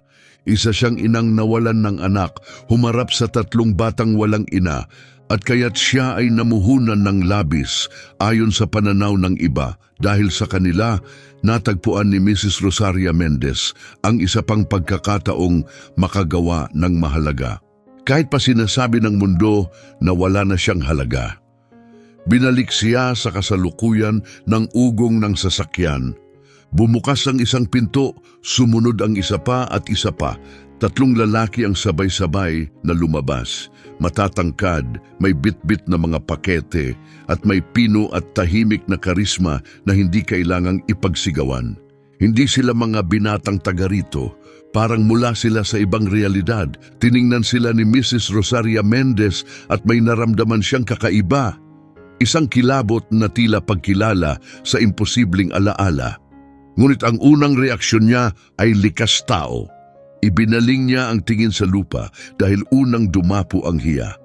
Hiya sa kanyang lumang pwesto, maruming apron, mga magaspang na daliri at ang kanyang buong pagkataong nakasandig sa isang palayok. Gusto niyang magtago sa likod ng pwesto pero hindi niya magawa. Lumapit ang 3 lalaki ng dahan-dahan, hindi nagmamadali, hindi rin nangungutya, na para bang bawat hakbang ay may respeto. Hinigpitan ni Mrs. Rosaria Mendez ang pagkakahawak sa sandok. Anong kailangan niyo? Ang tangi niyang nasambit, halos pabulong. Tiningnan siya ng lalaking nasa gitna, may hawak na damdaming tila pinipigilang pumatak ang luha. Mrs. Rosaria Mendez, mahinahon niyang bigkas. Itinaas ni Mrs. Rosaria Mendez ang kanyang mga mata at sa titig na iyon may biglang nabuksan. Isang hindi nakikitang koneksyon dahil ang mga matang iyon, iyong eksaktong mga mata, ay minsang tumingin mula sa 3 batang marurumi sa ilalim ng kanyang bubungan. Naramdaman niyang bumuka ang kanyang baga at sa katuluyang gumuho. Hindi siya makapagsalita, walang salitang lumabas. Huminto ang 3 lalaki sa harap ng pwesto. At ang gitna sa kanila, nanginginig ang tinig na parang ngayon pa lang pinayagan ng sariling madama, ay nagsambit ng pangungusap na tuluyang gumiba sa kanyang mundo. Hindi ka namin nakalimutan. Naramdaman ni Mrs. Rosaria Mendez na nanghihina ang kanyang mga tuhod at sa loob-loob niya parang bulong mula sa malayo, muling sumibol ang 3 pangalan. Marco, Luca ni Alessandro, pero hindi niya pa rin matanggap dahil sobra na ang kanyang nawala. At kapag sobra na ang sakit, kahit tunay na himala ay pinagdududahan ng puso. Nanatiling nakabitin sa pagitan ng usok mula sa grill at kinang ng mga sasakyan ang pangungusap. Hindi ka namin nakalimutan. Hawak pa rin ni Mrs. Rosaria Mendez ang sandok parang anting-anting. Sinipat niya ang 3 lalaki, maingat, Parang may hinahanap na panlilin lang. Pero kasabay noon, ang puso niya'y dahan-dahang yumakap sa isang mapanganib na posibilidad. Paano kung sila nga? Nagmistulang entablado ang lansangan, naglabasan ng mga cellphone. May mga taong lumapit ng walang hiya. Ang iba'y kunwaring bumibili pero nakikiramdam lang. Napansin ni na Marco, Luca at Alessandro ang mga kamera at tahimik silang pumwesto, isa sa kanan ng pwesto, isa sa kaliwa, isa sa harapan, parang binubuo ng panangga si Mrs. Rosaria Mendez. Napalunok siya. Ako, sinubukan niyang magsalita. Sino kayo? Lumapit pa ng isang hakbang ang gitna. Ang kanyang tinig ay tahimik pero buo. Kung maaari po, Anya, makakapag-usap tayo nang hindi napapaligiran ng ganito karaming tao. Sinulyapan ni Mrs. Rosaria Mendez ang paligid. Ang mga tingin ay parang dumudurog at muling bumalik ang dati ng takot, ang parehong takot ng kinuha ng mga autoridad ang mga bata, takot sa sistema, takot sa papel, sa proseso. At para bang ang takot ay umaakit ng mas malaking takot, may muling lumitaw na tinig, pamilyar, lason.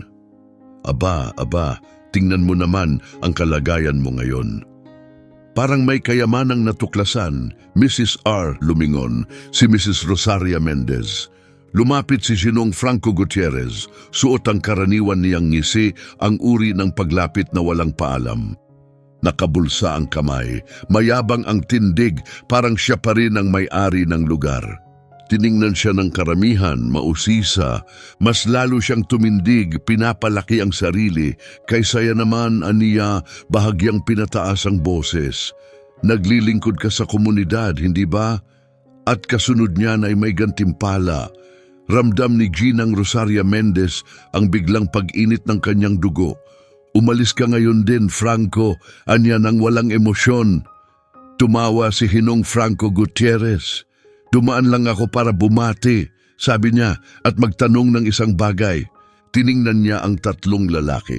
Sa inyo ba ang mga mamahaling sasakyang iyon, mga Ginoo? Dahil kailangan ng pahintulot sa paradahan dito.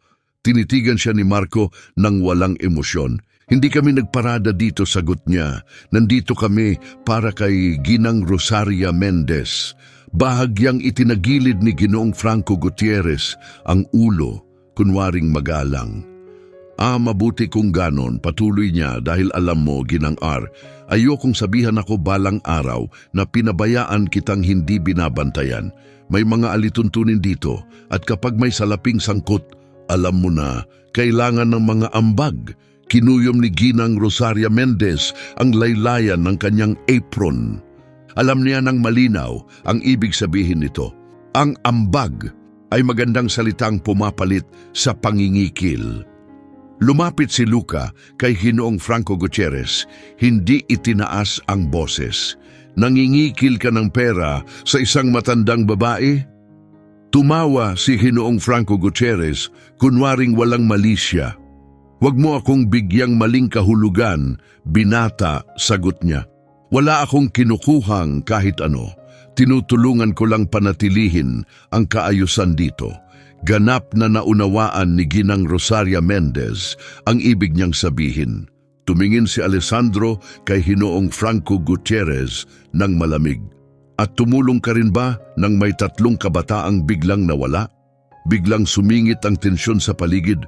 Kumurap sandali si Ginoong Franco Gutierrez, ngunit napansin niyon ni Ginang Rosaria Mendez. Nanigas ng hindi natural ang kanyang mukha. Anong mga kabataan? Tanong niya, kunwaring walang alam. Wala akong maalala tungkol diyan. Ramdam ni Ginang Rosaria Mendez ang malamig na kilabot na gumapang sa kanyang likod. Nagtinginan ang tatlong magkakapatid na para bang kinumpirma ang isang matagal ng hinala. Nagsalita si Marco ng mahinahon ngunit matatag. Maayos pa ang aming alaala. Umalingaw-ngaw ang bulungan ng mga nakapaligid. May ilang inilapit ang kanilang mga cellphone. Itinaas ni Ginoong Franco Gutierrez ang dalawang kamay na para bang nagtatanggol. Aba, huwag ninyo akong sisihin, sabi niya.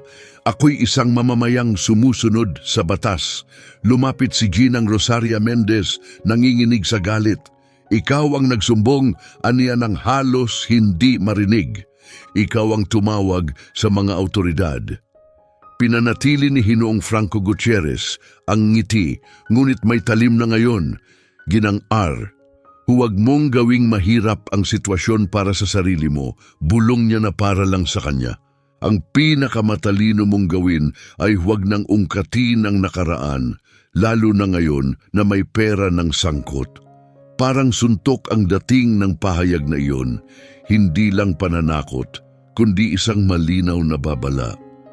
Napansin niyang may pagkakataon, narinig din iyon ni Marco at sumagot siya ng mahinahon ngunit matatag. Walang perang sangkot dito. Ang mayroon lang ay isang moral na tungkulin at hindi ka makikinabang dito. Umiling si Hinoong Franco Gutierrez, ngunit may dilim na sa kanyang mukha. Makinig ka, binata, hindi kita kilala, pero ang lugar na ito ay may amo at ang among iyon ay may kapangyarihan. Isang tawag lang, darating ang mga inspektor at mawawala ang pwesto mo. Matanda na si Ginang Rosaria Mendez para sa ganitong kaguluhan. Ramdam ni Ginang Rosaria Mendez ang kilabot na unti-unting umaakyat sa kanyang katawan dahil may katotohanan ang sinabi nito. Kailanman naisin niya maaari siyang magpadala ng mga inspektor. Yumuko si Luca kay Ginang Rosaria Mendez. Huwag ka nang matakot, mahinahon niyang bulong. Tapos na ang pag-iisa mo ngayon. Tiningnan siya ni Ginang Rosaria Mendez at ang mga salitang iyon ay tumama ng masakit ngunit maganda dahil napakatagal na ng kanyang pag-iisa at ang pag-iisa ay pumipilit ng katahimikan sa pamamagitan ng matinding pagod. Muling tiningnan ni Alessandro si Hinoong Franco Gutierrez. Subukan mo ulit siyang takutin, ilalabas namin ang lahat sa publiko. Tumawa si Hinoong Franco Gutierrez. Sa publiko, ulit niya. Dito sa lugar na ito, hanggang bukas lang ang alaala ng publiko at kayo'y aalis din. Siya ang mananatili. Iyon ang pinakamalupit na sinabi dahil may katotohanan. Mananatili si Ginang Rosaria Mendez dito, milagro man o hindi. Lumapit si Marco, mahina ang tinig ngunit mabagsik sa katahimikan. Hindi kami aalis. Tiningnan siya ni Hinoong Franco Gutierrez ng mabuti. Ganon ba? Hindi umiwas ng tingin si Marco. Mananatili kami hanggang maitama ang winasak mo, Ginoo. Pinagdikit ni Franco ang kanyang mga labi, pagkatapos ay tinaas ang kilay at ngumiti na para bang handang mandaya. Madali lang ang solusyon o kaya'y sa lokal na paraan, sabi niya, sabay turo sa mga gusali ng munisipyo sa malayo. Umalis siya pero hindi parang tumatakas, kundi parang naghahanap ng kakampi. Pinanood siya ni Ginang Rosaria Mendez habang papalayo at muling naramdaman ang matagal ng kilabot. Mauulit na naman ang kasaysayan laban sa akin, bulong niya. Darating sila na may dalang mga papel kasama ang mga pulis. Tumingin si Marco sa kanya ng seryoso. Oo, kumpirma niya mangyayari ang mga tangka. Pinisil ni Luca ang kanyang panga at sa pagkakataong ito handa na tayo. Sinipat ni Alessandro ang mga nakapaligid na cellphone ngunit unang sinabi, kailangan muna natin siyang ilipat bago siya patahimikin ng takot. Napalunok ng madiin si Ginang Rosaria Mendez. Dumating na ang himala pero kasama rin ang sistema. At kapag naramdaman ng sistema na nawawala ang kontrol, kasunod nito ang pananakot. Parang kontaminado ang hangin matapos umalis si Ginoong Franco Gutierrez na para bang may naiwan na lason. Nakataas pa rin ang mga cellphone, tuloy ang bulungan at si Ginang Rosaria Mendez kahit may 3 lalaking nakatayo sa harap niya ay muling nakaramdam ng matagal ng kilabot. Ang takot sa mga dokumento, sa mga hadlang ng burokrasya, sa mundong kayang durugin ka kahit walang humawak. Mahinang nagsalita si Marco, aalis tayo anya, delikado ka dito. Hinawakan ni Ginang Rosaria Mendez ang laylayan ng kanyang apron. Saan tayo pupunta? Tanong niya, nanginginig ang tinig. Tiningnan ni Luca ang pwesto. ang palayok, ang grill. Una, ayusin natin ang lahat, mungkahi niya. Hindi natin sila bibigyan ng dahilan para sabihing iniwan mo ito. Humarap si Alessandro sa mga tao at itinaas ang kamay, hindi sumisigaw, kundi para lang magtakda ng hangganan. Paumanhin, sabi niya. Itigil ninyo ang pagkuha ng video sa ginang, magpakita kayo ng paggalang. Ilan ang nahiyang ibinaba ang cellphone, ngunit may ilan ding lumapit na parabang naaaliw sa iskandalo. May isang babaeng nagsabi, "Aba, kung may ganyang mga sasakyan, siguro sangkot din siya sa kung ano-anong kalokohan." Parabang sinuntok si Ginang Rosaria Mendez ng kahihiyan. Ang parehong kalye kung saan dating proteksyon ang pagiging di nakikita ay tila ngayoy sinusuri siya na parabang ang kahirapan ay isang maskara lang. Lumapit si Marco sa pwesto at tahimik na sinimulang tipunin ng mga gamit. Hindi siya nagmamadali, malinaw na iniiwasan ang kaguluhan. Pinatay ni Luca ang gas, inayos ni Alessandro ang mga upuan. Pinanood sila ni Ginang Rosaria Mendez, nakakaramdam ng kakaibang halo ng emosyon, pasasalamat at takot. "Huwag kayong gumawa ng problema para sa akin," mahina ang sabi ni Marco. Tiningnan niya ito sa mata. "Ginang Rosaria Mendez, gumawa ka ng problema para sa amin nung wala ka pang kahit ano aniya. Ngayon kami naman." Biglang nagpa-notify ang cellphone ni Luca. 1, 2, 3. Tumigas ang kanyang ekspresyon. Nagsimula na, bulong niya. "Ano?" tanong ni Marco. Ipinakita ni Luca ang screen. Isang post ang kumakalat sa mga lokal na social media, isang larawan ng pwesto mula sa malayo na may malisyosong pamagat. Matandang babae konektado sa kahina-hinalang operasyon gamit ang mga mamahaling sasakyan. Nanikip ang tiyan ni Ginang Rosaria Mendez. Konektado, mahinang sambit niya na parabang hindi bagay ang salitang iyon sa kanyang buhay. Pinisil ni Alessandro ang kanyang panga. "Si Franco ang may pakana nito," sabi niya. "At kapag nagtagumpay siya, bukas may dalang dahilan ang mga inspektor at mga pulis para dumating." Tiningnan ni Marco si Ginang Rosaria Mendez ng seryoso. "Valid pa ba ang permit mo?" tanong niya. Ibinaling ni Ginang Rosaria Mendez ang tingin. "Ang meron ako, yun pa rin ang meron ako," mahina niyang sagot. "Binabayaran ko ang hinihingi nila para lang makapagpatuloy ako." Nanigas si Luca. "Nangungotong si Franco sa'yo." Saglit na natahimik si Ginang Rosaria Mendez sa kamarahang tumango, nahihiya. Ambag pag-amin niya, "Kapag wala niyon, pinapasara nila ako. Ganyan ang takbo ng lahat dito." Pumikit si Marco saglit, kinukulong ang galit. Ibig sabihin, hindi ito chismis lang, sabi niya. Ito ay pangingikil. Tumingin si Alessandro sa kalsada na parabang naiisip na niyang paparating na ang mga opisyal na may suot na vest. At hindi na kontento si Franco sa porsyento niya. "Gusto ka na rin niyang gamitin, Anya." Sa sandaling yon may narinig si Ginang Rosaria Mendez na halos tumigil ang kanyang paghinga. Mula ito sa dalawang lalaking malapit lang, nagbubulungan. "Baka scam lang yan ng matanda." Ayun ang paliwanag sa mga sasakyan. Gusto nang umiyak ni Ginang Rosaria Mendez pero nalunok na lang niya ang luha gaya ng nakasanayan. Gusto na lang niyang maglaho dahil sa kahihiyan. Napansin yon ni Marco at doon nagsimula ang pagbabago. Hindi na lang siya isang mayamang lalaki, isa na siyang taong may utang sa puso. Tapos na ito, sabi niya, at nawala ang lambing sa kanyang tinig. Tiningnan siya ni Luca. "Anong plano mo?" Itinaas ni Marco ang cellphone at tumawag. "Gagawin natin ang hindi pa kailanman nagawa dito, Anya. Kukontakin natin ang pinaka nasa itaas." Tumaas ang kilay ni Alessandro. "Sino?" tanong niya. Sumagot si Marco nang walang yabang, kundi may matibay na paninindigan. Ang piskal ng estado at isang malaking media outlet. Ngayon, gamit ang ebidensya, tiningnan siya ni Ginang Rosaria Mendez, natatakot. Wag yan," bulong niya. Dito may kapalit ang pagsasalita. Yumuko si Marco sa kanya, magalang ngunit matatag. "Ginang Rosaria Mendez, matagal mo nang binabayaran ng lahat," sabi niya, "sa takot, sa pag-iisa, sa katahimikan. Panahon na para bayaran sila gamit ang katotohanan."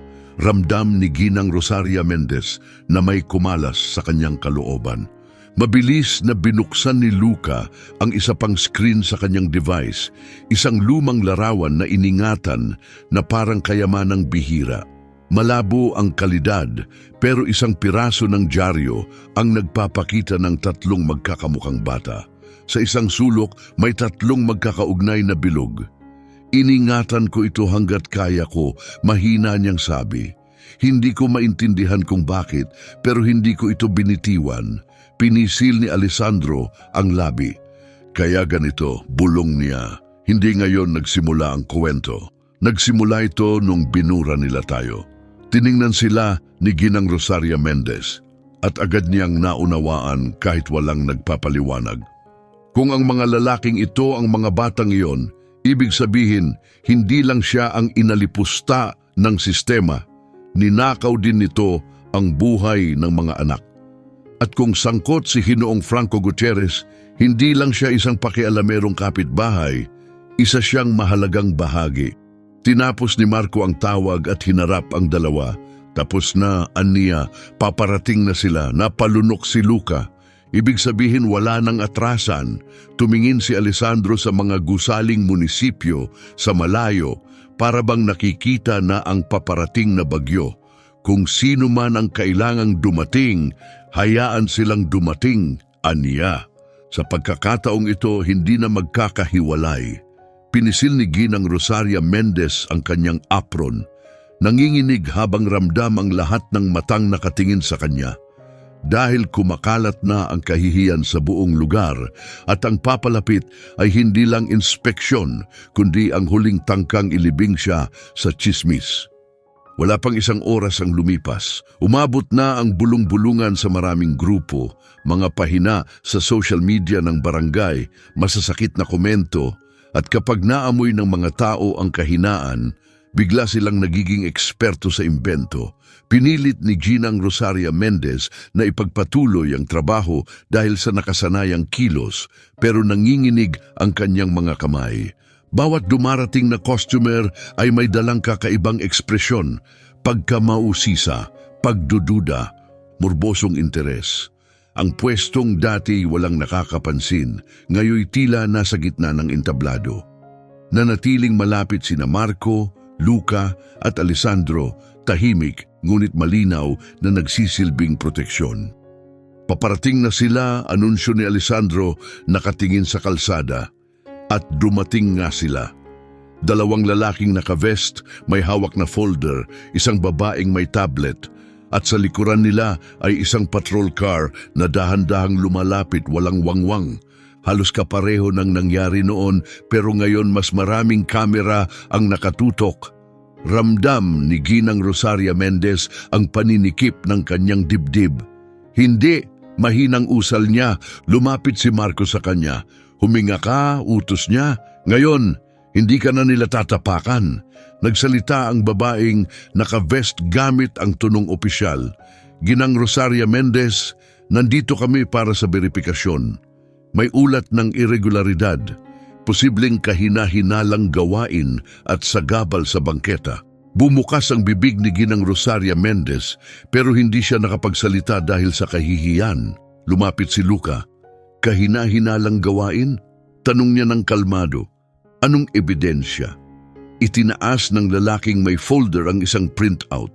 Ang kumakalat na post, may screenshots, may mga reklamo ng mamamayan. Mabilis na tumawa si Alessandro, malamig. Hindi reklamo yan, tsismis yan, sabi ng opisyal. Tumingkad ang tindig niya, halatang handa sa komprontasyon. Itinaas ni Marco ang kamay, hudyat ng katahimikan at nagsalita ng hindi nagtataas ng boses. Sir, makikipagtulungan kami, pero lahat ay nakarecord at bago kayo humawak ng anuman, gusto kong makita ang warrant at kumpletong ID. Nabitin ang ekspresyon ng lalaking naka-vest. Hindi na kailangan ng ganyang formalidad, hiho. Tinitigan siya ni Marco ng diretsahan. Kailangan dahil matagal nang kinikila ng babaeng ito, aniya, at para itong bitag. Binago ng salitang pangingikil ang buong atmosfera, lalong lumakas ang bulong-bulungan, nagkatinginan ang mga taga-inspeksyon. Bigla lumitaw si Hinoong Franco Gutierrez sa dulo ng kalsada para bang siya ang may-ari ng buong tagpo. Hindi siya lumapit agad, pinanood lang lahat ng may kayabangang ekspresyon. Tinuro siya ni Alessandro gamit ang baba. Ayan ang kumukolekta ng porsyento, sabi niya. Napayuko si Ginang Rosaria Mendez, nanginginig, kumunot ang noo ng babaeng naka-vest. Anong porsyento? Kinuha ni Luca ang kanyang device at ipinakita ang mga lumang mensahe, mga pangalan, maliliit na padala at mga litrato ng dokumentong walang opisyal na selyo. Ito, aniya, mga bayad para hindi siya ipasara buwan-buwan kahit may lisensya. Napatigil ang mga inspektor, umatras ng bahagya ang pulis. Hinarap sila ni Marco. Naabisuhan na namin ng state prosecutor. Paparating na sila. Kung lehitimo ito, mabuti. Pero kung palabas lang ito, magwawakas lahat ngayon. Napalunok ang lalaking may dalang folder. Hindi na natin kailangang maghintay pa. Napangiti si Marco, banayad, ay kailangan nating maghintay kung wawasakin ninyo ang kabuhayan ng isang matandang babae base sa chismis, anya o baka natatakot kayong may mas mataas na darating. Nanatiling tahimik ang mga taga-inspeksyon. Ramdam ni Ginang Rosaria Mendez na malapit ng tumulo ang luha, hindi dahil sa lungkot kundi sa pagod. Mga taon ng pagbabayad dahil sa takot at ngayon may nagsasabi nito ng malinaw. At saka narinig ang preno ng sasakyan sa malapit, hindi mukhang Ferrari at bumaba ang isang lalaking may kitang badge, may dalawang kasunod. Magandang hapon, sabi nito, state oversight, sino ang namumuno rito? Naging parang yelo ang paligid. Sa likuran, umatras ng isang hakbang si Hinoong Franco Gutierrez at doon napagtanto ni Ginang Rosaria Mendez. Dumating na ang huling tulak. Alinman sa muling wawasakin sila ng sistema o sa wakas ay mabubunyag na si Franco sa harap ng lahat. Diretso sa pwesto nagtungo ang opisyal mula sa state oversight. Kita ang kanyang kredensyal sa dibdib. Hindi siya lumapit na may pagmamadali o kabaitan. Lumapit siya taglay ang autoridad ng burokrasya na sa wakas ay nasa panig ng tama. Sino ang tumawag para sa interbensyong ito? Matigas niyang tanong. Itinaas ni Marco ang kamay. Kami, sagot niya, may dala kaming ebidensya ng pangingikil at mga peking inspeksyon. Hindi mapakali ang babaeng nakasuot ng vest ng munisipyo.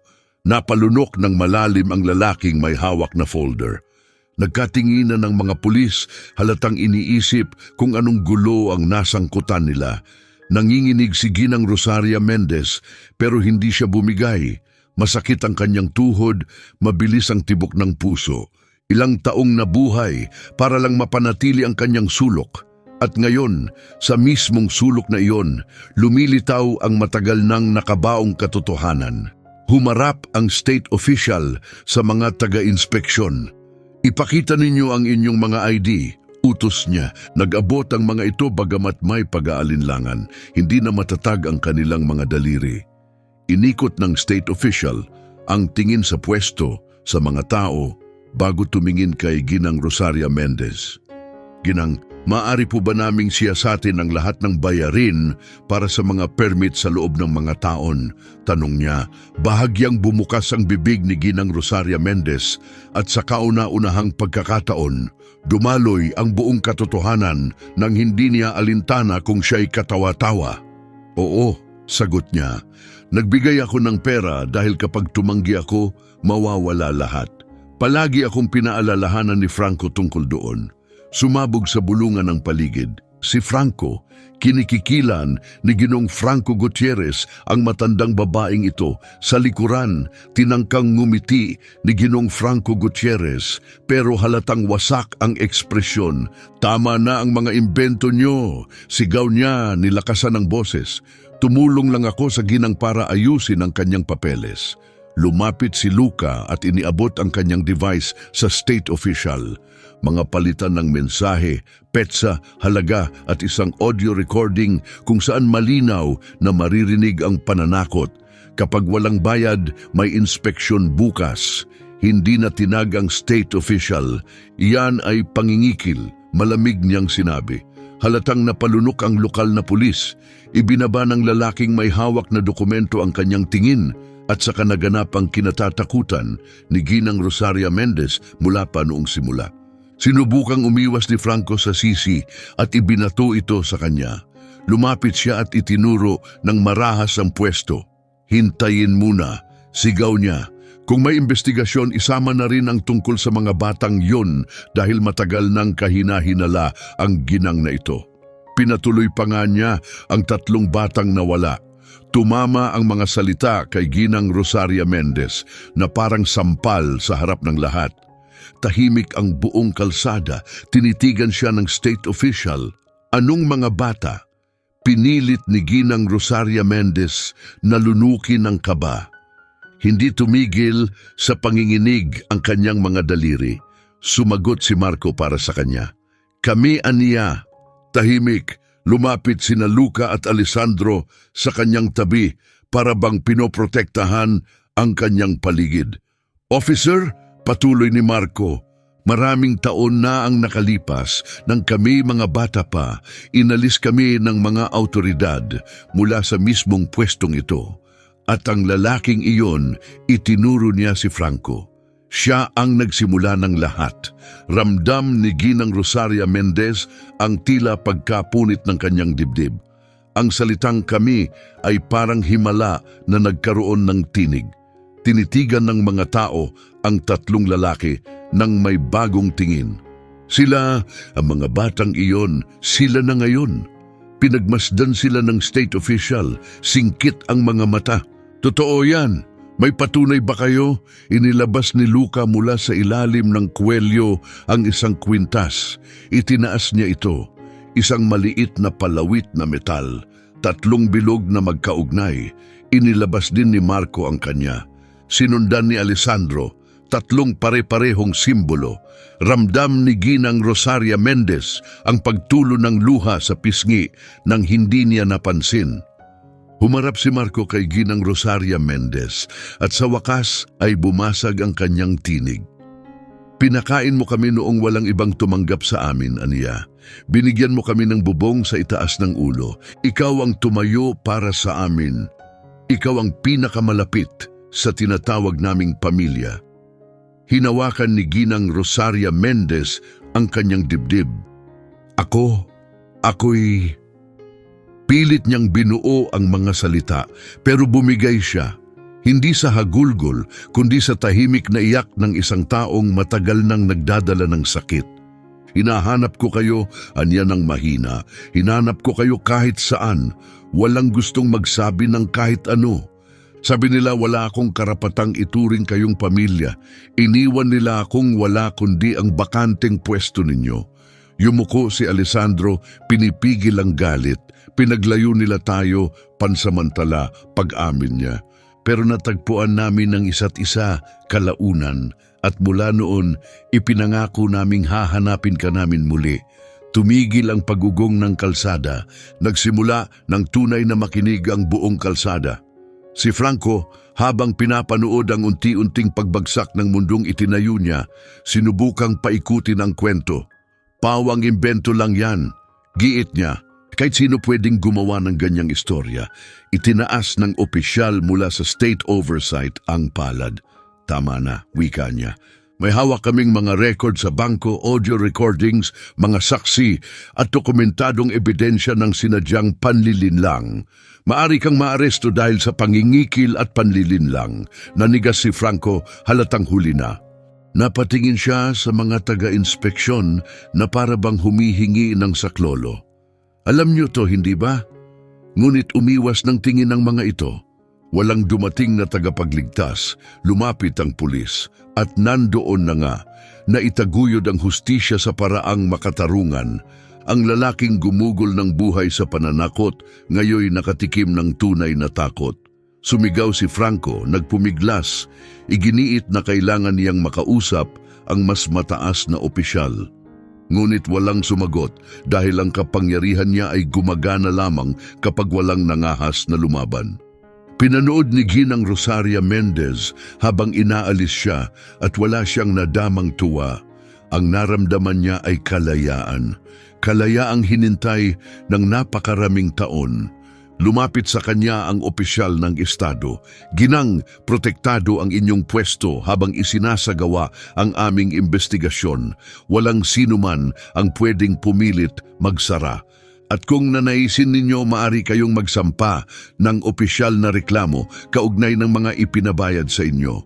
Tumango si Ginang Rosaria Mendez, tinig basag-basag. Oo, sabi niya ng mahina, wala nang pamumuhay sa ilalim ng takot. Inabot ni Marco ang kanyang kamay, ang malinis niyang palad humimlay sa magaspang na kamay ng matanda. Isang kontrast na may kakaibang ganda. Hindi na takot ang magtatakda ng iyong mga araw, pangako niya. Dahan-dahang nagsimulang magpalakpakan ang mga tao sa paligid. Unay alanganin, tapos ay naging mas matatag. Hindi para sa mga Ferrari ang palakpak na yon. Ito ay pagpugay sa pagkabagsak ng isang mapangabusong tao. At nang humupa ang ingay, yumuko si Marco sa kanya na parang batang lalaki muli. Lola, bulong niya. Nakabalik kami.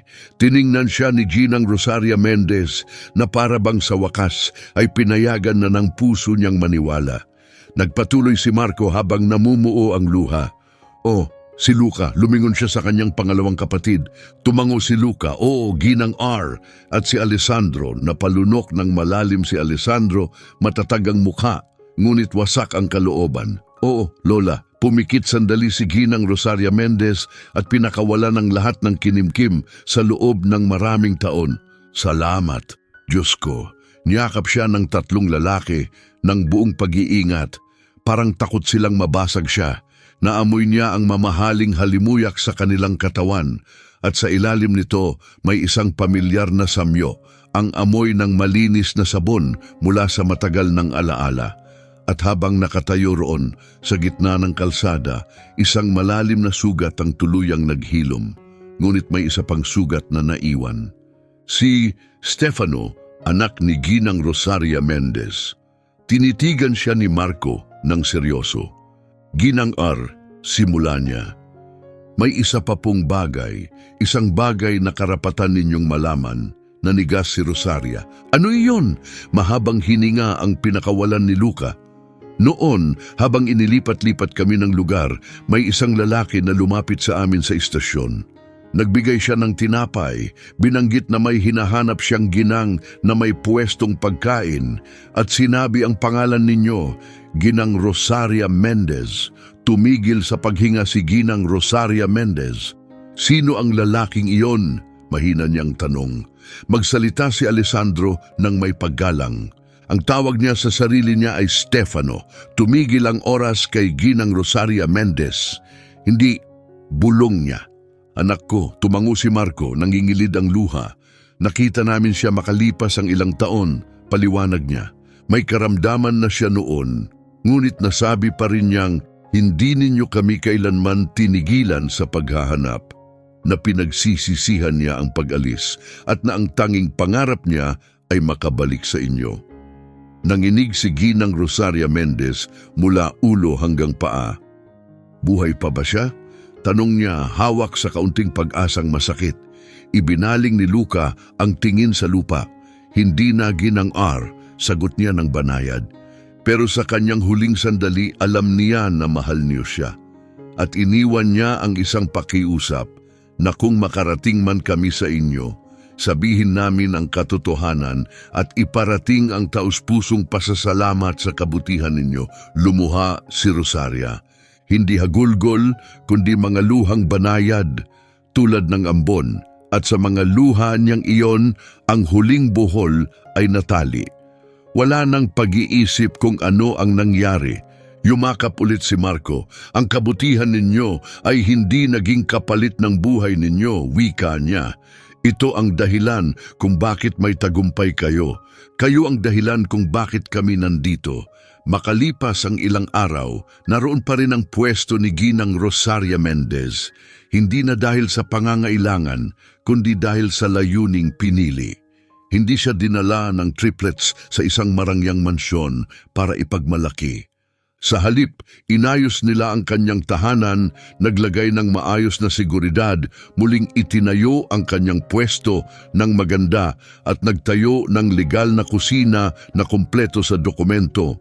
Lahat ng yun habang pinananatili ang karapat-dapat niyang lugar. Naglunsad din sila ng maliit na community garden malapit sa lugar, kung saan pwedeng matutong magtanim ng gulay ang mga bata, bilang pagpupugay sa kanyang kabutihan at upang pigilan ang susunod na henerasyon ng batang mawalan ng tahanan sa lansangan. Si Franco ay sinampahan ng kaso.